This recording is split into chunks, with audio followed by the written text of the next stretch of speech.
Get that retouch on. Chill. I don't even know what's going on with this chair, but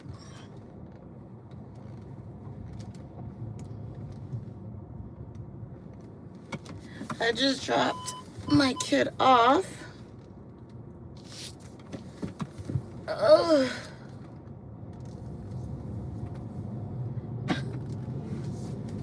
I didn't even see where he went. I think he went in through like those doors over there, but anyhow, let me go ahead and get my stuff together here. So, I just uploaded the funniest short, and that's because we haven't danced in like a long time because number one, school has been out. Number two, when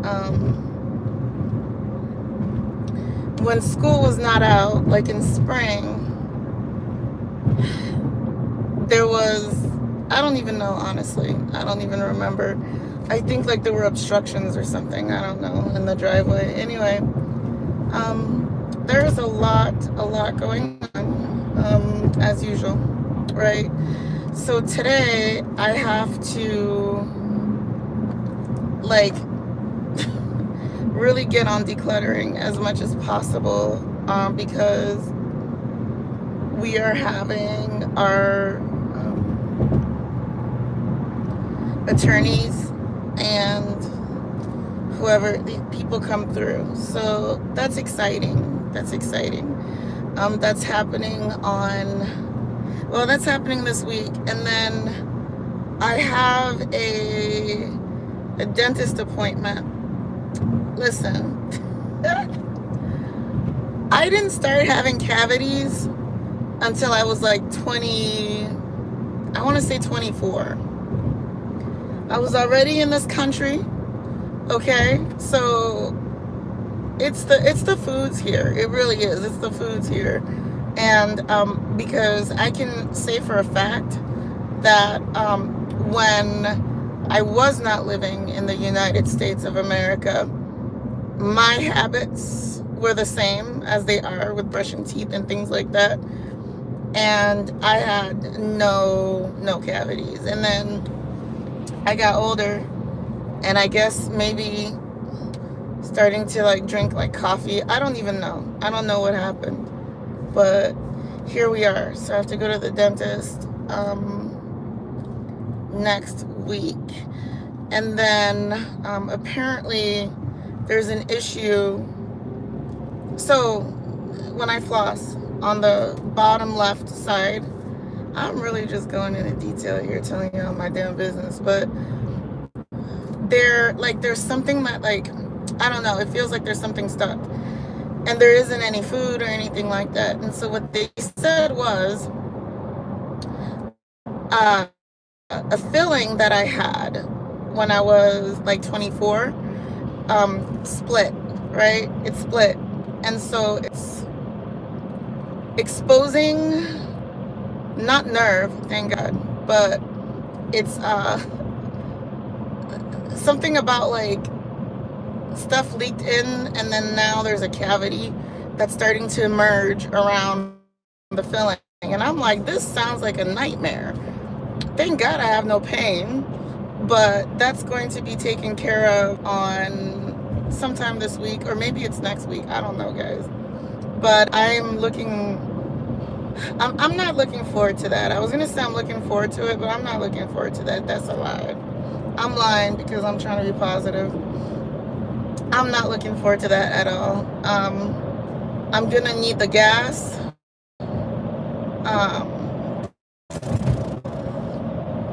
And I don't know what else, child, because that stuff is not pleasant. I don't think getting a filling is pleasant at all. So yeah, I'm staring off into the horizon with that PTSD stare.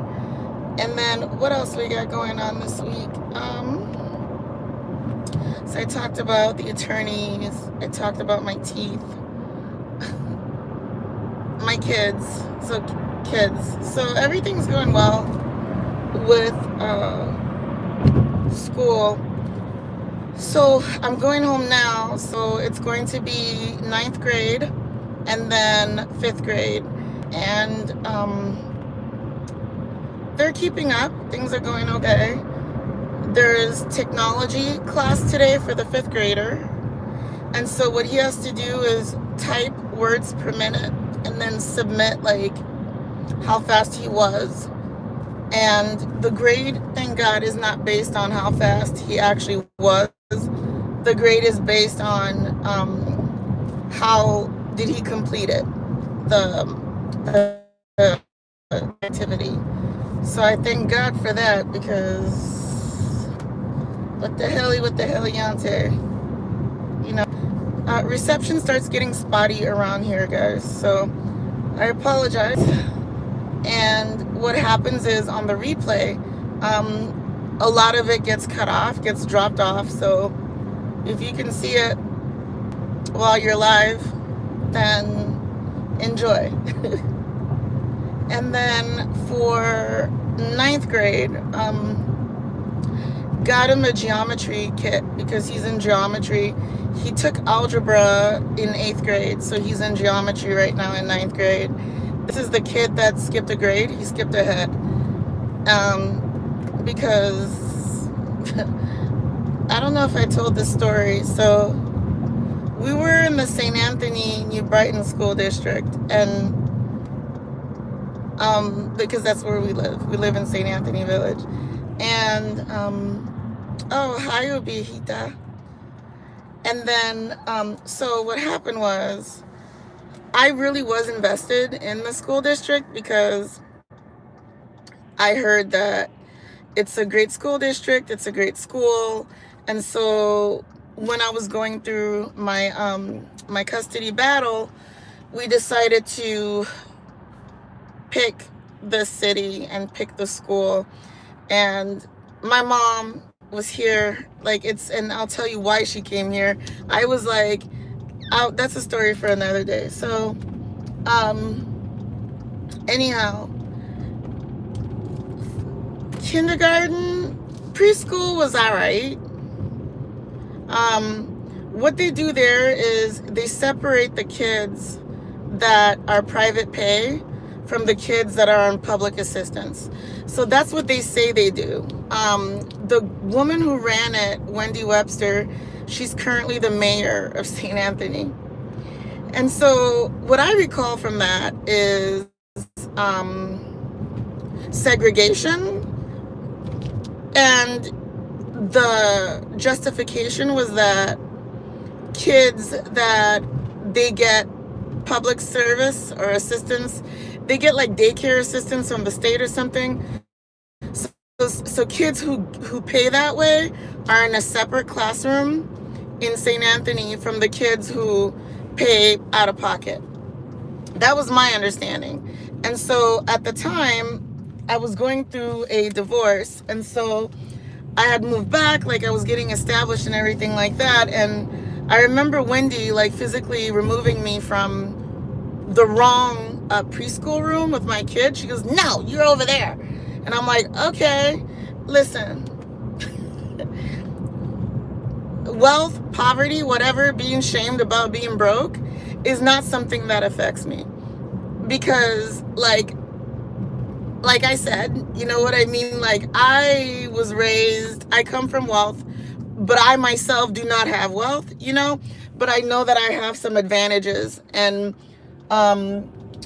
what some folks would call privileges, because of the opportunities that I've been afforded because my parents were wealthy when I was a child, right? So I get that. And so having to, like, I don't know, welfare, whatever, like, that's not something that really bothered me, because you can't shame me because I know who I am, is what I'm trying to say. And so anyway, so she had done that, and I was like, what the fuck? And then later on, I found out that it's just like one of those, they're racist things that they do, you know, and they justify it by something that someone would necessarily like question, right? So that was my experience with her. So preschool was all right in St. Anthony Village. And then when Blair went to kindergarten, that was great. Oh my God. His kindergarten teacher at the New Brighton School, St. Anthony School District, she was so dope. She was wonderful. Sorry, there might be some breaking up here too. Reception is kind of spotty around here as well. Anyway, I'm gonna like drop the top because I want to when I get to a spot, my spot that I like. So anyway, kindergarten teacher she was so dope. And he has a cousin that was born 6 months ahead of him that is also in the same grade as him, right? And so we were hoping that they'd be in the same class, and they don't do that for Negroes in this area. So they were split up. So first grade, he's getting like ignored by the teacher because this is what they do. They have select like families in the school district that I don't know if these families were part of the Pilgrims. I don't know, but they treat them like they're founding fathers. Like I don't know, like some kind of, but you know, whatever. So this is what I'm noticing, right? And so anyway, Blair sort of like got ignored, and he's a kid like all children, right? Who he was smaller, you know, and he wants like positive reinforcement. When you ignore, like that's the worst thing you can do to a child is ignore. And so he was getting ignored by this like first grade teacher, and we got him through. And then we get to second grade, and this is when my nephew is telling his dad that they have Blair eating lunch with a bucket that he can throw up in because he didn't want to fucking eat that slop, right? And I was just like, why hasn't anybody told me? Like, so basically all of the issues that you hear like mothers complaining about, and then you see black mothers, and then you're like, you know, what does she expect? You know, she's trying to be uppity or bougie or whatever, complaining about is happening to their kids, happened to me. And I want you to understand that I have like, so my master's is in counselor education and educational psychology. And at the time, I was licensed as a Minnesota K-12 school counselor, right? So I went through the same education that teachers go through in the state of Minnesota, same licensing, but as a counselor, because of like I was doing a mental health track, not like a teaching, you know, track. And then I got my PsyD, my doctorate in psychology. I have also a Juris Doctor, like a law degree. But so my PsyD, part of it was also doing IEPs for kids that are in schools. You know what I mean? So I really know, renew, I should say, because I have not touched that in like maybe 5 years or whatever. But I knew, like, since law school and stuff. But so I knew the education system, and I knew that what was happening to my kids in the New Brighton St. Anthony School District was not normal. And then I started getting a bunch of families, immigrant, you know, families, coming to me and telling me about how, like, these volunteers, so what they do is they get volunteers from, I guess, parents volunteer. And again, that's another selective process where they pick these just shitbags, I'm sorry, like, to be around the kids. And they had come to me and said that the daughters in hijabi had been kneeling during this was the whole Colin Kaepernick, so maybe 2018. Daughters had been kneeling or whatever, and mind you, I took my kids out in 2013, so just, well, no, it wasn't. Was it 2013? Child, I have to go look. It's been a while. I want to say it was, when did I take my kids out? Maybe it was 2021. I don't know. Anyway, I know in 2018, No, I don't remember, honestly. I don't remember. But anyhow, uh, they were saying that their daughters had been kneeling, and some para or teacher, it's probably a para, had gone up and said to them, like, you can't do that. My husband is serving in the military. This is not respectful, this and that. So, of course, like, you came to me talking about that. Child, like, when I say I went in, I the fuck went in, you know? And so that was interesting. And so it went up to the point where we were going to file like formal complaints against like the superintendent, Renee Cornell, but I don't exactly recall like what happened right now, but I know that they were satisfied, and I'm not going to pursue anything like because it wasn't about me, you know what I mean? So I'm not going to go pursue that if they're satisfied with what like I've done, right? So I brought in like a group, a community group that crashed like a school board meeting. I was not prepared for that. That was a lot of fun. Sort of like took it over and started passing out, I don't know, material. I can't remember, okay? And exactly in details, but I remember like the vibe, right? And they listened and they wrote letters to the community group, not to me, because look at, right?